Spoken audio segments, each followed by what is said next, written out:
6h15, le kiosque d'Europe 1, Thomas Soto. Le kiosque d'Europe 1 avec Marion Calais pour les régions, Jean-Philippe Ballas pour la presse internationale, Axel de Tarlet pour la une de l'écho et Eva Rock qui regarde la télé. Bonjour à tous. Bonjour Thomas. Oh là, qui avait du retard là ? Ah, c'est Julie. On s'est déjà dit bonjour, en même temps c'est pas grave. Mais oui. On commence avec vos quotidiens nationaux. On en parlait avec Jérôme Lacroix il y a un instant. Les fans du PSG passeront très vite ce matin sur la une de 20 minutes. Paris trouve son maître. Celle qui n'en veut pas de maître, c'est Martine Aubry qui fait la une du Figaro avec ce titre. Aubry prend la tête du front anti-Valls. La maire de Lille a sévèrement critiqué l'extension du travail du dimanche prévue par la loi Macron, évoquant une régression. Le Figaro qui, comme aujourd'hui en France, se pose des questions ce matin sur les contrepartie à la libération de Serge Lazarevic. Au Mali, écrit le quotidien, des voix s'élèvent contre la libération de membres d'AQMI, Al-Qaïda au Maghreb islamique, en échange de l'otage français. Ces rumeurs à tous les otages, résume Libération.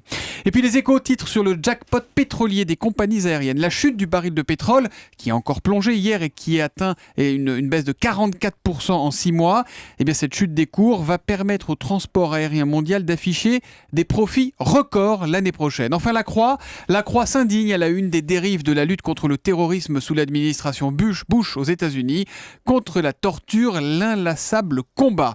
À la une des régions, Marion Calais, eh bien, quelles sont les unes les plus marquantes ce matin dans la PQR, la presse quotidienne régionale? Il y a celle de la Nouvelle République, le quotidien de Tours, qui met en première page cette photo d'une maison en partie détruite. Il s'agit d'un bâtiment du foyer pour handicapés de la Bélangerie à Vouvray.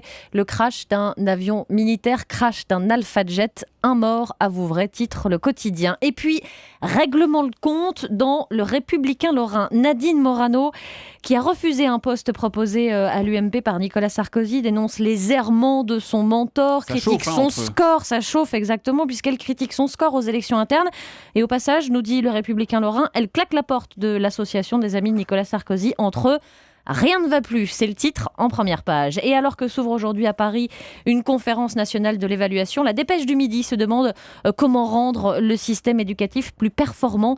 Tout ce qui doit changer à l'école, ça aussi c'est le titre à la une. L'histoire qui vous a le plus intrigué, le plus marqué ce matin, on la trouve dans Sud-Ouest, avec des grenouilles plus fortes que des engins de chantier. Oui, contre des engins de chantier qui en plus sont censés protéger un poste d'alimentation électrique des inondations. On a un peu l'impression de retrouver là les critiques du maire de la Londe-les-Morts après les intempéries, le maire qui fustigeait le retard des travaux à cause de la présence d'anguilles. Oui, il disait on prend plus soin des anguilles que des êtres humains. Voilà, exactement, c'est ce qu'il disait. Là, en l'occurrence, on a un peu l'impression d'être dans la même situation, même si là c'est pour protéger un poste électrique et pas des populations. En fait, ce sont des rainettes qui nécessitent une étude d'impact, puisque c'est comme des petites grenouilles, exactement, parce que c'est une digue de 4,5 mètres de haut, jusqu'à 7 mètres par endroit, qui doit être construite pour protéger le site qui est à proximité de la centrale nucléaire du Blayais en Gironde. La centrale, elle est protégée, précise le quotidien Sud-Ouest, mais évidemment, si le poste venait à être inondé, et ça avait été le cas en 1999, et bien forcément ce serait l'alimentation électrique de toute la zone qui serait interrompue. Donc il faut d'abord savoir si ça ne dérange pas nos amis les grenouilles avant de poursuivre le chantier. Voilà, les grenouilles et puis aussi le vison d'Europe et une espèce de musaraigne, précise également le quotidien. D'accord, c'est donc à lire dans Sud-Ouest ce matin. La presse internationale avec vous, Jean-Philippe Ballas. Ce matin, le drame des migrants en Méditerranée et un triste record, celui du nombre de morts dans cette mer. Ouais, plus de 3000 victimes, 3419 pour être précis, en une seule année.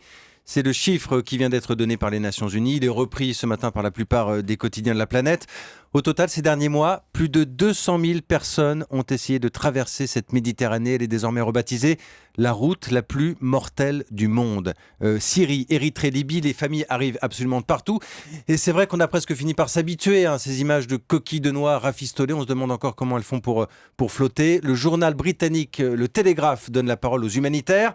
Attention, nous autres Européens sommes davantage préoccupés par la protection de nos frontières que par la prévention de tels drames. C'est une erreur, une mauvaise réaction, parce que certes, la sécurité et le contrôle de l'immigration sont des sujets d'inquiétude pour chaque pays, mais il faut surtout trouver une politique qui ne transforme pas des vies humaines en dommages collatéraux. Une formule choc qu'on retrouve dans la plupart de vos journaux. Et puis un constat très simple, la dissuasion n'arrête pas quelqu'un qui fuit pour sauver sa peau. Le Haut Commissariat aux réfugiés dit qu'il faut s'attaquer aux racines du mal, se demander pourquoi ces gens prennent de tels risques, lutter contre les criminels aussi qui organisent ces filières clandestines. sous peine de devoir repêcher plus de victimes encore dans les prochains mois. On vous en parle, dossier complet ce matin sur europe1.fr. Et ça fait écho évidemment au témoignage qu'on avait entendu il y a quelques semaines dans l'interview Vérité, où il y avait un jeune Palestinien qui racontait comment des passeurs, ceux qui leur avaient pris des milliers et des milliers d'euros, avaient coulé l'embarcation dans laquelle il se trouvait. C'était un drame qui avait fait à l'époque des centaines de morts, toujours en Méditerranée. À la une de l'Écho, Axel de Tarlé, Amazon, on change d'ambiance. Amazon a livré lundi dernier plus d'1 million de colis en France. C'est un record et c'est dans les Échos ce matin. Voilà, et donc c'est évidemment lié au grand rush de Noël, puisque sur ce million de colis, il y avait 220 000 jouets. Alors donc Amazon, là, en ce moment, ils sont en plein boom, ils ont doublé le personnel. Il y a un camion qui part toutes les 2 minutes 30. Le Père Noël bosse avec Amazon. Voilà, exactement. Et donc Amazon... Tenez-vous bien, Amazon n'a jamais autant livré de colis et Amazon n'a jamais perdu autant d'argent. Comment c'est C'est possible, ça ça le grand paradoxe. Amazon, en 1 an, a vu ses pertes multipliées par 10. On ne le dit pas, mais Amazon est chroniquement déficitaire et là, ils viennent de perdre Comment c'est possible 430 millions de dollars. Alors, comment c'est possible ? Eh bien, écoutez... On s'en rend tous compte quand on va sur Internet. Par exemple, pour Noël, vous voulez acheter une boîte de Monopoly pour votre petit-neveu. Vous tapez Monopoly. Vous allez prendre lequel de Monopoly ? Celui qui est à 30, celui qui est à 29, celui qui est à 27. Vous allez prendre le moins cher.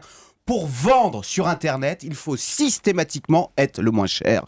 Et ça, c'est le drame d'Amazon parce que vous avez toujours un Cdiscount, un Fnac qui va casser les prix et donc du coup qui va vous empêcher de faire la vente. Donc quand on est un e-commerçant, on est obligé de vendre quasiment sans marge, sauf qu'à côté, imaginez, Amazon, il a des coûts logistiques énormes, il a des stocks, il a des camions, il a des livreurs. Résultat, Amazon fait beaucoup de volume, mais zéro marge, zéro rikiki. Et du coup, c'est tout.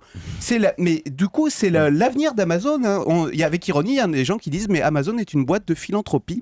Et du coup, l'action est en train de chuter, moins 20% depuis le début de l'année, parce qu'on se demande...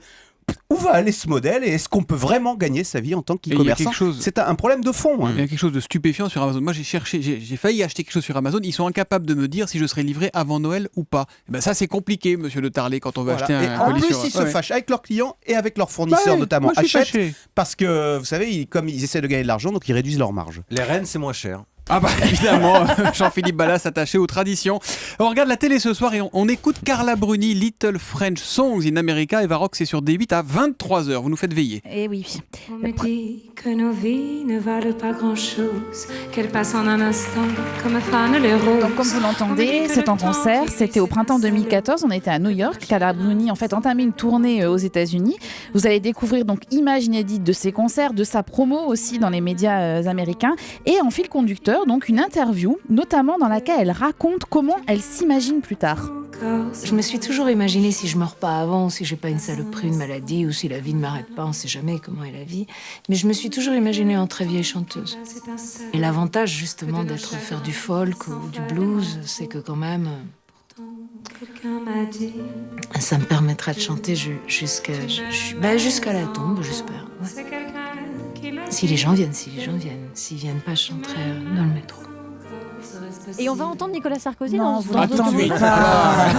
Vous l'entendez pas, Nicolas Sarkozy, mais vous le voyez. Alors il y a quelques gestes tendres entre eux, évidemment. Il est en coulisses, il est à côté d'elle.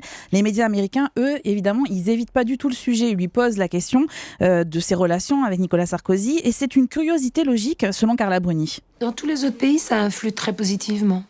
C'est une composante de curiosité, comme si j'avais une espèce de vie romanesque dans son ensemble, comme si j'étais une espèce de personne romanesque, quoi. Bon, alors pour tout vous dire, le documentaire est très bien. En revanche, ne soyons pas dupes quand même. Ça relève de l'exercice de communication parce que la diffusion de ce documentaire coïncide avec le retour de Nicolas Sarkozy sur le devant de la scène, cette fois-ci politique. Il a déjà été élu, mais enfin, Carla Bruni, elle a beau chanter, elle est aussi femme d'eux. Et les quelques apparitions de son mari, aussi furtives soient-elles, sont là quand même pour le rappeler. Et achetez l'album de Carla Bruni, sinon vous la retrouverez dans le métro. C'est elle qui le dit. Carla Bruni, Little French Songs in America. C'est ce soir à 23h. Sur D8.